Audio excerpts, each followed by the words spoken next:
Hello guys, welcome back onto the Dutch Couch. Don't be fooled by the fact that Man United and Tottenham are playing in the Europa League final this season. Both squads have been an absolute disgrace all season. Shocking. I mean, they're sitting 16th and 17th in the Premier League, right?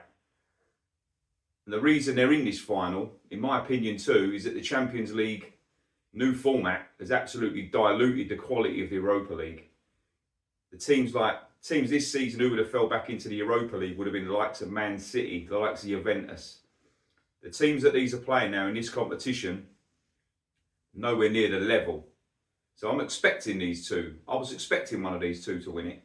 But on the other hand, you can only beat what's in front of you, right? And they've done that. They've got there. But does it say a lot about the quality of European football at the moment? The standard? Because these two, as I say, 16th and 17th in the Premier League.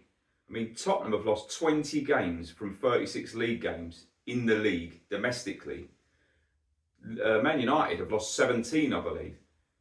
Now, I don't care if you're going to win a European trophy, right, in this tin pot, watered down, diluted competition. For me, you are marked on a league over 38 games. That is what your season for me is. And no piece of silverware is going to hide the fact that it's been shocking for both sides. And the worst thing about this for me is the prices that these clubs charge all the loyal fans to go and watch week in, week out. The absolute drivel and shit that they've been serving up for them. This will save their season, but for me, it won't mask how bad either of them have been.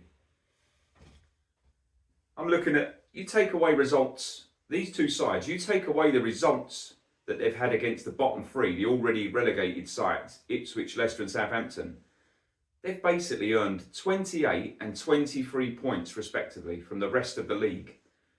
That is embarrassing. With the amount of money that these two clubs have spent, it's ridiculous. It makes no sense at all. They're lucky the bottom three are so piss poor and the gap was so wide when they came up from the Championship. That's all I can say. So lucky. I mean, I look in some of these teams that Tottenham played and Man United.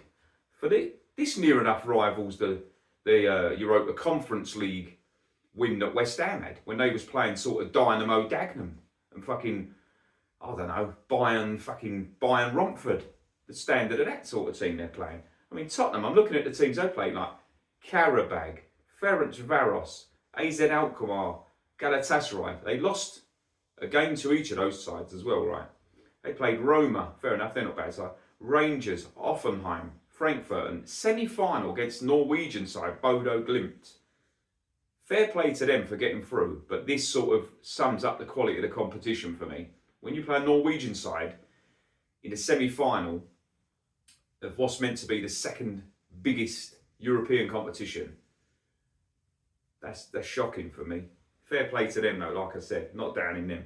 I'm looking at Man United. They've played like the likes of FC Twente from the Eredivisie, Fenerbahce, PAOK Salonika, Bodo Glimt they played as well. I think they beat them 3-2. Victoria Pleasant, they played Rangers too. They played Stade Bucharest, Porto, Sociedad, Bilbao, Lyon. I think Man United probably had the hardest run out of the two, and they ended up unbeaten. So for me, fair play to them. They've not lost to any of those sides that they've faced. They shouldn't have anyway, but they've not succumbed to it. They've just got beaten by most teams in the Premier League. That's how shocking they've been. But this is a level. This is a level of this competition. For me, it's beyond poor. But like I'm going to say for about the fourth time, you can only beat what's in front of you. And when that trophy's there, if you win it, that's all that matters at the end of it. This is the difference with Man United. I'll compare it with Arsenal here, right? Because the last 3 years, Arsenal have been on an upward spiral, right, with Arteta. But they've not won anything. United, this is their DNA. It doesn't matter how shit United are, how poor they are, how inconsistent they are. They will always pick up a bit of silverware. And you have to say fair play. It's just in the club's DNA. It's what they do. It doesn't have to be pretty, but they get the job done. And I expect them to get the job done here as well. And I'll be honest, I hope they get the job done because my father-in-law's a Tottenham fan. And all summer, I'm going to go out, get up for work in the morning, go out, and he's going to be camping at my door. I'm going to take the bins out, open the lid, and he's going to be sitting there just to tell me that they won a European competition. Every fucking morning, I know it. Fucking murder. He ain't going to leave me alone. Speed dial. Absolutely, it's going to stress me out listening to it, honestly. But this is not even Europe's weakest competition. When you've got this sort of opposition in it, I think it is quite damning for the biggest teams in Europe now are so far ahead, not only in the Premier League financially, but the biggest teams in Europe. There's a massive gap there now between the teams at the top level, even in the Champions League format. I looked at some of the teams in the Champions League format. Some of them names wouldn't be out of place in the Conference League. This is the difference between the big dogs now. Finances, it's always been the same, but not to this extent for me. The competition has absolutely drained out of it in many respects. But the winner gets a Champions League place, right? People are moaning about that. I don't buy into that. It's the rules. If you win this competition, you get into the Champions League and you deserve to be there, because that's the rule at the start of the season. You know that. So the fact that people are moaning now, oh, they're 16th and 17th in the Premier League, why should they be in the Champions League? Simple, because they've got through a European competition and one of them's going to win it. It's the rule. The league form is irrelevant to this in that respect. But both, in my opinion, they're an absolute shambles. On and off the pitch. On and off the pitch. I mean, Tottenham fans, I'm looking at, regardless if Ange Postecoglou wins this trophy. He said he always wins something in his second season, right? Chances are he might do it. Well, he probably will do it, because my father-in-law's going to be out the door and I fucking know it's going to happen. It's going to ruin my summer. Regardless if Ange wins this Tin Pot Cup, and I mean it in a quite respectful way, it is Tin Pot with a diluted Champions League format there. They need to get rid of this Aussie PE teacher. He is not the level to Tottenham. Tottenham, historically, they're a cup team, right? I think the fans think they're a big club, but they're not. They're not really competing for the biggest honours. Not in my lifetime, anyway.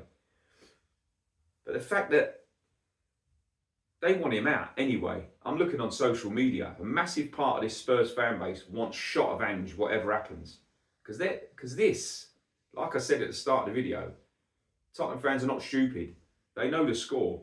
They know just how shit they've been all season.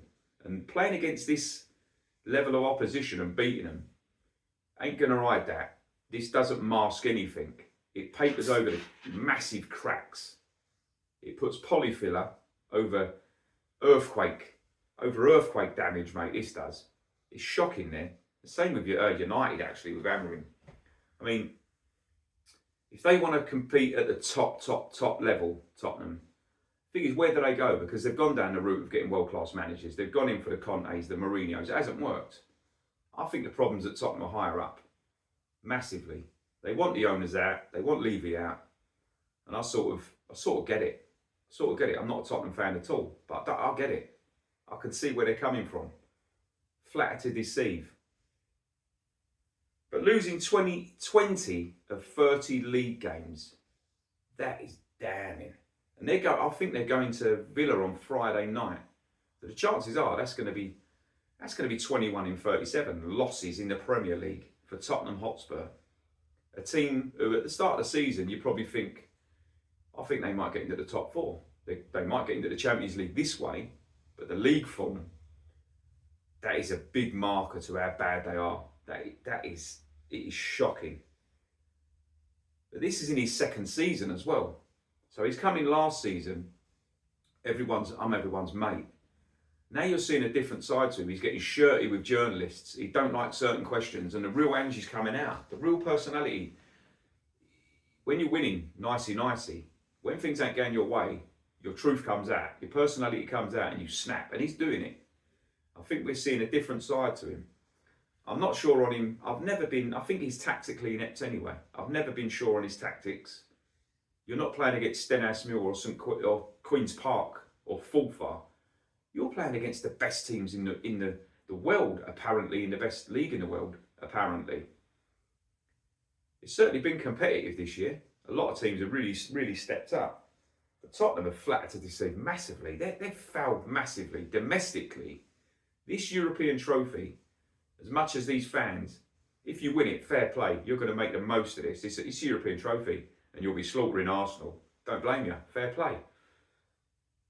But this ain't going to ride anything. The deficiencies in that squad, the depth in that squad, I think, is poor. The quality's poor for the money laid out. The names in that squad doesn't play out on the pitch of a weekend. It just doesn't play out. I don't know what it is. The tactics are so fucking clueless. The guy's clueless. So naive. They don't learn their lessons. I'm not even a Spurs fan, but I get frustrated watching them. They don't do the basics. Out of possession, they are shocking. And I'm looking at Man United. I'm looking at Amorim, right? Gotta say, he's walked into an absolute shit show at Man United. He's come in there, toxic culture. He's got a squad full of players that they've paid well over the top for. They've paid United tax for. They've paid well over the top for so much of that squad. They're paying massive wages. If he wants to get rid of some of these players, he ain't getting half of what they paid for them. And after these players, they're going to sit there on the wage because a lot of other clubs ain't going to pay the wage. Man United have been stupid enough to pay what they have. They've made their bed and they've got to lie in it. But I look at Amorim. He's come into the toxic culture there. It's seems such a bad environment. Seems like there was a lot of bad apples in the changing room. He's come in there. And I've done a video about him earlier in the season. And I like him. And I think long term he will get it right. But it is going to take him a good few transfer windows. They've got to generate money here because what they've got in their playing staff to make money with, you ain't going to get a lot. You might be able to afford a bag of beef Space Raiders with a couple of the players that they've got there to sell. It's crazy. But I believe he will turn it around long term. And I hope United win. I really do. Just for the fact that my father-in-law. I will watch that game. And I will be a Red Devil for the night, like I was when they played Munich in Barcelona in '99 when they won the treble. I actually cheered United on that night. At 1-0 down, I was cheering Munich on, but to be fair, but when they went 2-1 up, I thought it was a great moment. But yeah, these two teams, I'm going to call this the Donkey Derby, because they've just been absolutely a couple of donkeys all season. But the beauty of football as a game, right? These two teams have been absolute shit for all those months. Arsenal have been applauded for being great. They're going to do this. These two, one of these is going to win more than Arsenal this season in Europe as well.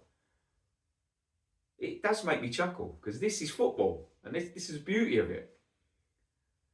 Yeah, fucking hell. Enjoy the game. Have a good one.